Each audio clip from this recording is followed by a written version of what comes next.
میں دونوں اطراف کو کہوں گا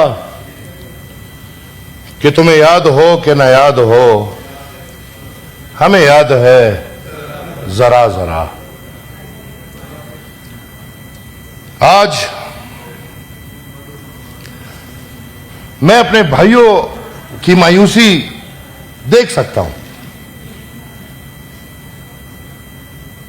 یہ ہمارے وہی بھائی ہیں جن کے ساتھ ہم 90s سے جب یہ اقتدار میں بیٹھتے تو یہ آنکھیں موڑ لیتے ہیں، اور جب اقتدار سے نکلتے ہیں تو پھر جمہوری لوگوں کی ضرورت پڑتی ہے۔ میں اس گھرانے سے ہوں جو 3 نسلوں سے الحمدللہ پالا پڑا ہے، اور ان 3 نسلوں میں الحمدللہ بہت کچھ سیکھنے کو ملا۔ پہلا وہ وعدہ جو پختونخوا اور کالا باغ ڈیم کا ہوا تھا، اور پھر اسی منہ پھیرا گیا، اور پھر بڑی بری کھانی پڑی جو خان عبد الولی خان کے ساتھ میاں نواز شریف صاحب نے کیا تھا۔ دوسرا وہ وعدہ جو سی پیک کے ٹائم میں میاں نواز شریف صاحب نے جناب اسفندیار ولی خان صاحب کے ساتھ ویسٹرن روٹ کا کیا تھا، اور اس سے بھی مکر کے بڑی زور کی کھانی پڑی۔ ہم نے پھر پی ڈی ایم کا دور بھی ساتھ گزارا۔ ووٹ کو عزت دو، ووٹر کو عزت دو، اور پھر ہم نے وہ حیران کن مرحلہ بھی دیکھ لیا جہاں پہ ان نعروں کے بعد اندرونی خانے معاہدے ہوئے، اور پی ڈی ایم میں جس چیز کے لیے ہم آپ مسلم لیگ جے یو آئی اکٹھے ہوئے تھے کہ ان لوگوں کو زبردستی لایا گیا ہے اور ہم نے یہ نہیں چھوڑنا، تو ماشاءاللہ الحمدللہ مسلم لیگ نے کیا کیا؟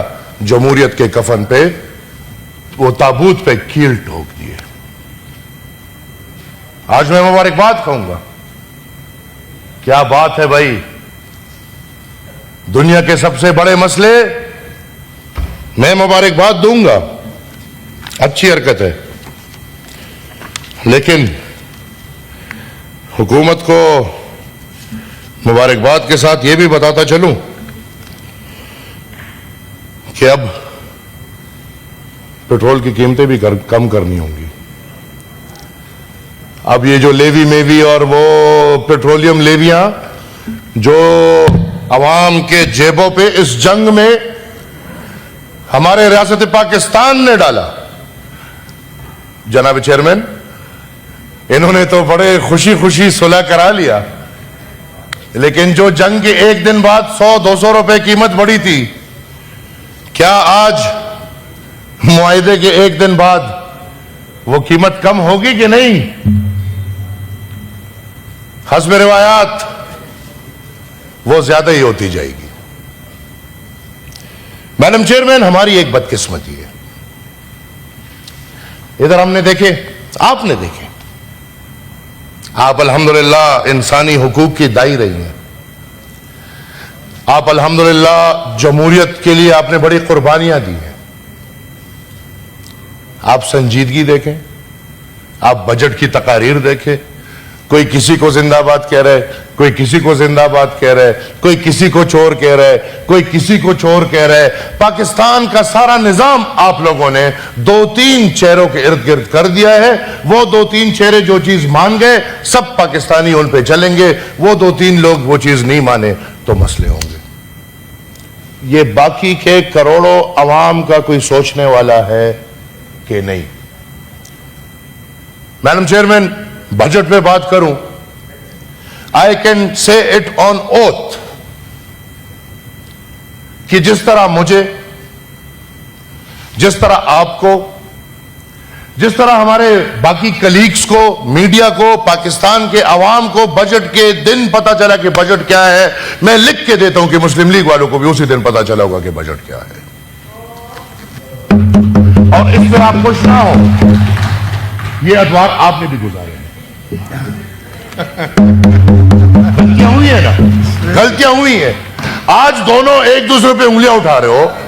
بھائی ہماری بجٹ کیا یہ بجٹ پاکستان میں بنے کہ یہ بجٹ آئی ایم ایف؟ آپ وزیر اپنا نہیں بیٹھا سکتے تو بجٹ اپنا بنائیں گے؟ کیا بات کرتے ہو؟ میں نے پی ڈی ایم کے ساتھ دور گزارا ہے 15 سال 20 سال سے. مسلم لیگ کو جانتے ہیں. یہ جو وزراء آج بیٹھے ہیں یہ تو میں نے مسلم لیگ میں نہیں دیکھے تھے. بتائیے نا صاحب, محسن نقوی صاحب تو کو میں نے تو مسلم لیگ میں کبھی نہیں دیکھا. اورنگزیب صاحب کو تو میں نے مسلم لیگ میں اتنا عرصہ نہیں دیکھا. یہ روایات ہے. یہاں پہ آپ کی اکانومی کمپرومائزڈ ہے. آپ جتنا ہنس لیں, بس حکومت جس کو بھی ملتے ہیں بجٹ کے دن مایوس ہوگا. بات ختم. کیونکہ جو حکومت دیتا ہے خوشی خوشی بجٹ اس کے لیے بنتا ہے. اللہ کا شکر ہے ویڈیوز پھر ہمیں نہیں بنانے پڑتے. ہم پھر الحمدللہ قید گزارتے ہیں. ہماری تاریخ ہے, میرے پردادا نے 40 سال قید گزاری ہے. میرے دادا نے 15 سال قید گزاری ہے. میرے والد جو ادھر ان کے کلیگز بیٹھے ہیں ان کے ساتھ جو ہوا ہے اس جمہوریت کے خاطر. آج کل پھر بھی ہمیں امید تھی, پی ڈی ایم تھا, ان لوگوں کے دھوکے تھے, تو ہم سمجھ رہے تھے کہ ہم مل کے عوام کے لیے آواز اٹھائیں گے. اور جو پاکستان کی آئین کی عکاسی ہے کہ یہاں پہ طاقت عوام کا ہوگا ہم وہ کریں گے. لیکن بیچ میں ہم سب کے کمر پہ چھری کھودی گئی. آج ہم کس سے امید کریں؟ آج سب کمپرومائز ہے. آپ لوگوں کے ساتھ میں اٹھنے کو تیار ہوں. ادھر شور نہ مچائیں. جو وزیرہ نے 109 ارب روپے پختونخوا کے حوالے کر دیے اس پہ ذرا بات کریں. ادھر بجٹ پاکستان کی تصویر کی عکاسی ہے. ہم ہر سال یہ کرتے رہیں گے, ڈرامے بنیں گے, اس کا مذاق اڑاؤ, اس کا مذاق اڑاؤ, وہ چور ہے, یہ چور ہے. بابا عوام کو یہ نہیں چاہیے. عوام کو اپنا حق چاہیے. کیا عوام کی قسمت سے صرف ٹیکسز آئیں گے؟ تو میں ایز اے پریزیڈنٹ آف عوامی national party I rise to oppose this budget not as a routine exercise but as a duty to the people of this federation. یہ بجٹ پاکستان کی عکاسی ہے. ہمیں پورے بجٹ میں بتائیں, جو ہماری حکومتی بڑے عزتدار ہمارے لوگ ہیں لیکن بڑا بجٹ بناتے ہیں, یہ اب ان کی ذمہ داری ہے. مجھے پورے بجٹ میں بتایا جائے کہ قرض اور ٹیکس کے علاوہ پاکستان کے پاس کیا ہے کہ وہ کمائے اور وہ اپنے لوگوں کے لگائے. جو ہمارا میکسیمم بجٹ قرض کے سود کے ادائیگی پہ لگ رہا ہے, پورے بجٹ میں مجھے دکھائے کہ قرض کم کرنے کا کوئی طریقہ نکالا ہے کہ نہیں. وہ چور ہے اور یہ ڈاکو ہے اور میرا والا اچھا ہے اور تمہارا والا برا ہے. مجھے سب کا پتہ ہے. الحمدللہ الحمدللہ ہمیں سب کا پتہ ہے. تو یہ باتیں نہ کریں. وہ آپ کل ادھر بیٹھ کے ان کو چور کہتے تھے, یہ آج بیٹھ کے آپ کو چور. یہ چلتا رہے گا اور یہ چلانے والے لوگ ہیں. ہماری بدقسمتی ہے میم چیئرمین, یہ بجٹ از نتھنگ نیو. میں تو پاکستان میں جتنی عمر گزاری ہے, اب ہر بجٹ دیکھیں بہت ہلکے پھلکے مائنر ٹویچز ہوں گے, باقی بجٹ وہی ہے. اس بجٹ میں غریب عوام کا کیا ہوا ہے, کب ہوا ہے, کس سال ہوا ہے, کس سن ہوا ہے, کس کے دور میں ہوا, عمران کے دور میں ہوا, نواز شریف کے دور میں ہوا, شہباز شریف کے دور میں ہوا, کس دور میں ہوا, ڈکٹیٹرشپ کے دور میں ہوئے. ایک وہ بجٹ مجھے دکھائیں جو بجٹ عوام کے لیے بناؤ.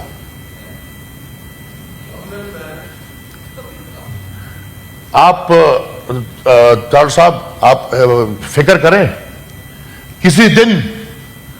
کسی دن سامنا ہوگا ایک عورت سے، وہ عورت آپ کی استاذ تھی، یاد رکھیں کہ ایک دن اس کے سامنا ہوگا آپ کا.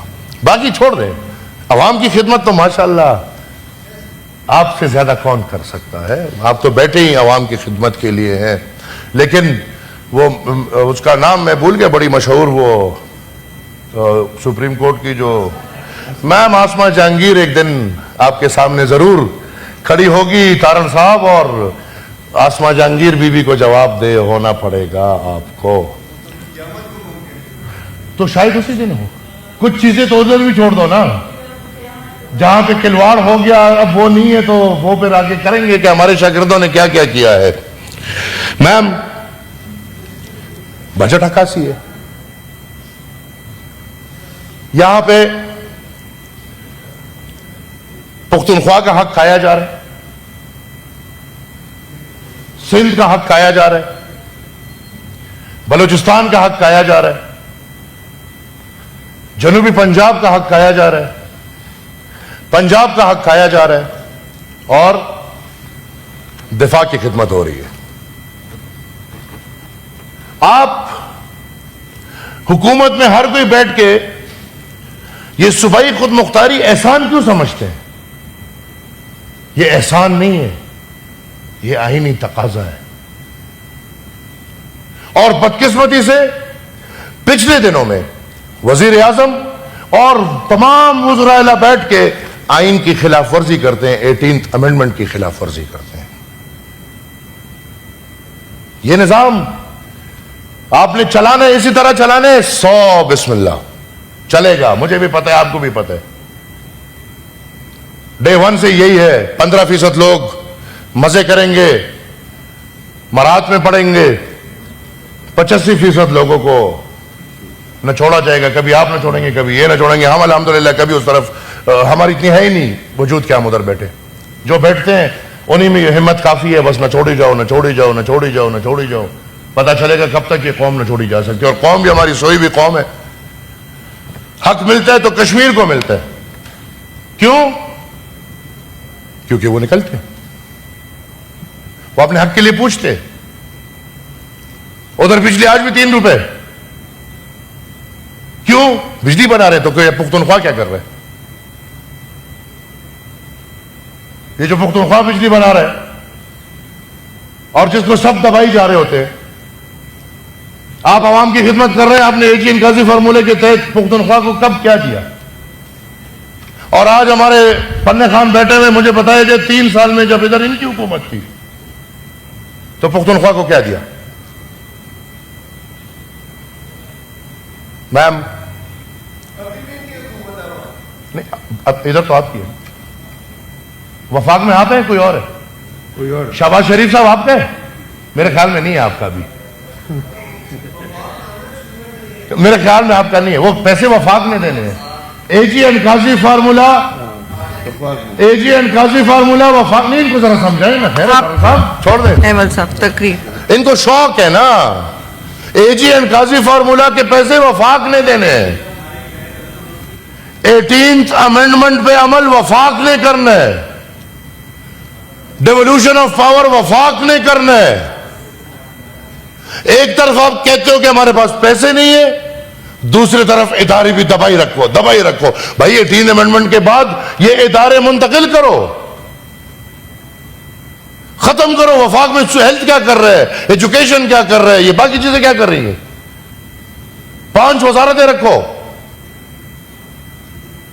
ملک کی حالت دیکھو، قرضے لے رہے ہیں، ٹیکسز بڑھا رہے ہیں، اور وزیروں کی فوج دیکھو.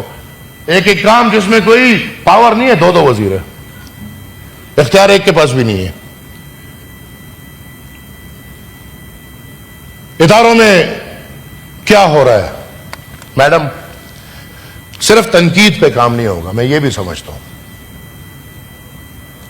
صرف تنقید سے پاکستان نہیں بڑھ سکتا.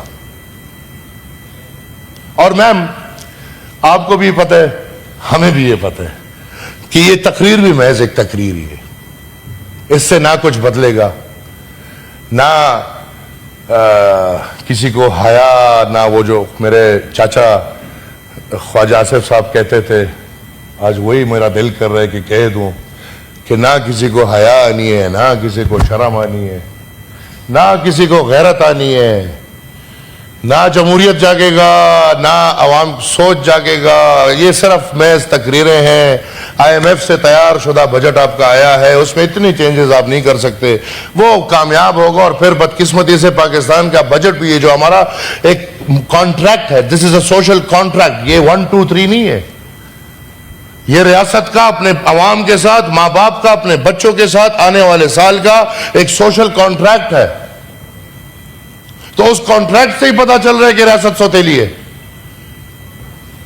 اس کانٹریکٹ سے ہی پتا چل رہا ہے کہ ماں باپ دونوں سوتیلے ہیں، وہ ان کے بھی نہیں ہیں بیچاروں کے، اب وہ کسی اور کے ہیں۔ اور یہ کانٹریکٹ عکاسی کرتی ہے کہ پاکستان کا سسٹم یہی سسٹم ہے۔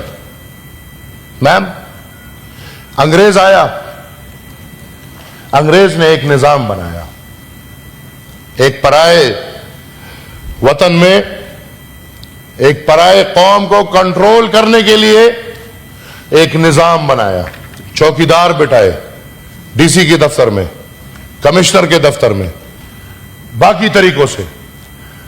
ہم نے انگریز سے تو آزادی حاصل کر لی، لیکن ہم آج تک انگریز کے اس چوکیدار سے آزاد نہیں ہوئے۔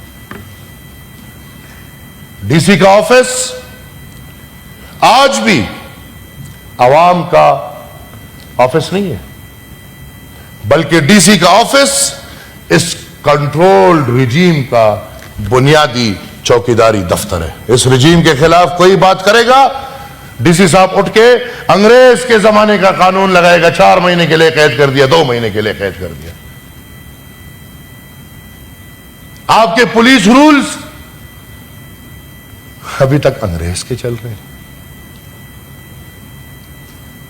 اور پھر یہ سرکاری ملازمین کا یہ جو اتنا بڑا کیا بوت ہے، جو کام نہ کرنے کی تنخواہ لیتے اور کام کرنے کی رشوت لیتے، کام نہ کرنے کی تنخواہ لیتے اور کام کرنے کی رشوت لیتے ہیں۔ اس ماحول میں جہاں آپ غریب کو، حاری کو، مزدور کو، تنخواہ دار کو، چھوٹے روزگاری کو، ان کو آپ دبوچ رہے ہیں، آپ پھر بھی بڑی مچھلیوں کو کچھ نہیں کہہ سکیں گے۔ جو 140 کاروبار ہے اس کو آپ ٹیکس کے اندر کیوں نہیں لاتے؟ اور ہر کوئی بات کرتا ہے میم چیئرمین، اسلام اسلام، کوئی کیا، اور اگر حافظ ہو تو وہ تو اور سمجھتا ہے، اسلام میں تو چھپے ہوئے پیسے ہے نہیں۔ میں نہیں کہتا، اسلام کہتا ہے۔ تو یہ جو کھلے پیسوں میں جو ہو رہے وہ تو ٹھیک ہے، لیکن وہ جو چھپے ہوئے پیسوں کا ہے، کیا اسلام اس کی اجازت دیتا ہے؟ میں اپنے بھائیوں سے پوچھ لوں گا جو مذہبی نظریے میں سیاست جمہوریت کر رہے ہیں، کہ مجھے بتایا جائے کہ خلفائے راشدین کے وقت میں یا اسلام کا جو عکاسی ہے اس میں سرکار کا پیسہ کس طرح چلنا چاہیے اور کیا ہونا چاہیے اور کیا نہیں ہونا چاہیے اور کس کے کتنے چھپے ہوئے پیسے ملنے چاہیے اور نہیں ملنے چاہیے، ذرا اسلام کی بات کر لیں۔ میم، ہم جب تک ان بوتوں کو کنٹرول نہیں کریں گے پاکستان ترقی نہیں کر سکتا۔ مسلم لیگ اس وقت میں سمجھتا ہوں کہ وہ مفلوج ہے، حکومت مفلوج ہے۔ یہ جو ہو رہا ہے یہ نواز شریف کا نظریہ نہیں ہے، یہ جو ہو رہا ہے یہ نواز شریف کی سوچ نہیں ہے، بلکہ نواز شریف تو وہ لیڈر تھا جو جاگ کے کہتا تھا کہ جاگ پنجابی جاگ تیرے پگ نو لگ گیا آگ. ابھی نواز شریف کی اپنی پارٹی ادی پگ نو آگ لگا رہی ہے تو کوئی مسئلہ نہیں. آج کشمیر کے ساتھ کیا ہو رہا ہے؟ پختون غدار، بلوچ غدار، سندھی غدار، گلگت بلتستان والا غدار، آج پاکستان کی شہ رگ غدار. میں بار بار یہ کہتا ہوں، یہ غداری ختم کرو. یہ آپ محب وطن پنجاب پہ بہت زیادہ بوجھ ڈال رہے ہو، اور وہ اتنا بوجھ ڈال رہے ہو کہ یہ محب وطن پنجاب برداشت نہیں کر پائے گا. آپ اپنی قوم کو اتنے آسانی سے بس غدار. اور ہاں، اگر کوئی ہمیں یہ کہنا چاہتا ہے کہ ان حرکتوں کے پیچھے ہندوستان ہے، ضرور ہوگا، ضرور ہوگا. میں بالکل آپ کے ساتھ مانتا ہوں کہ ہوگا. انگلی پوائنٹ کرتے، yes I will also point the finger with you. لیکن یہ جو باقی فنگرز اپنی طرف پوائنٹ ہو رہی ہے، اس پہ سوچا ہے کہ نہیں سوچا؟ اگر ہندوستان کر رہے تو کیوں کر رہے؟ اگر افغانستان کچھ کر رہے تو کیوں کر رہے؟ اس کیوں کے جواب تک اگر ہم پہنچ گئے تو انشاءاللہ یہ چیزیں نہیں ہوں گی. اور میم چیئرمین،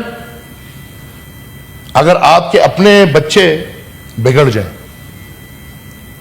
تو آپ ان کو غدار نہیں کہتے. اگر وہ بگڑ جائیں گے، آپ کے دشمن ان کو ہاتھ میں لیں گے. یہ ایک نام ہے. آپ کا دشمن تیار بیٹھا ہے اس موقع کے لیے کہ کون سا موقع استعمال کروں کہ پاکستان کو میں ڈیسٹیبلائز کروں. ٹھیک ہے، وہ موقع کیوں دے رہے ہو آپ؟ بلوچستان میں آپ موقع دیتے ہو، سندھ میں آپ موقع دیتے ہو، پنجاب میں آپ موقع دیتے ہو، پختونخوا میں آپ موقع دیتے ہو، کشمیر میں آپ موقع دے رہے ہو. کل رات کو کیا ہوا ہے تارڑ صاحب؟ یہ ساری زندگی پڑی ہے. ساری زندگی تو آپ حکومتوں میں نہیں بیٹھے ہوں گے. یہ جو کشمیر میں کل رات کو ہوا ہے، اس کا جواب کوئی دے گا نہیں دے گا؟ کہ نہیں بس ریاست کا یہی کام ہے کہ بندوق اٹھاؤ، گولیاں مارو، لوگوں کو مارو، آواز دباؤ. میم، سنجیدگی سے کام ہونا چاہیے. میں I offer an extended hand to Pakistan Muslim League. ہمت کرو، ہمت کرو، جمہوریت کی خدمت کرو، ہمت کرو، آئین کی خدمت کرو. یہ وردی مردی والے اتنا نہیں ڈرو، انشاءاللہ ہم آپ کے ساتھ کھڑے ہوں گے. جو بھی سختی ہوگی ایک ساتھ گزاریں گے. ہمت کرو، عوام کی خدمت کرو. ہمت کرو، وہ آئین اور قوانین لاؤ جو عوام کو مزے دے.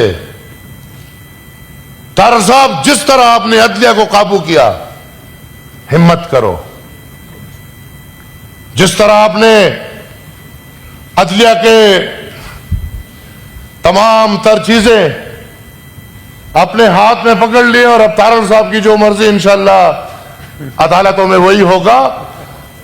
کرو. ہمیں بابو وزیر نام نہیں چاہیے ہمیں کہ بابو ہو. ہمیں وزیر چاہیے جو عوامی نمائندے ہو.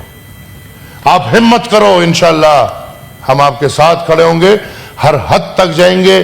میم، یہ بجٹ ایک مذاق پاکستانی عوام کے ساتھ، پاکستانی باشعور قوم کے ساتھ، تنخواہ دار طبقے کے ساتھ، استاد کے ساتھ، طالب علم کے ساتھ، اس قوم کے ساتھ. ہم بھائی بات کرتے ہیں سیکیورٹی کی، ہم بات کرتے ہیں ڈیفنس کی. کیا یہ ڈیفنس اور سیکیورٹی یہ ہے جو ہے کہ بیریئرز ہوں گے، خوف ہوگا، ہراس ہوگا؟ نہیں. Defence and security is social defence and social security.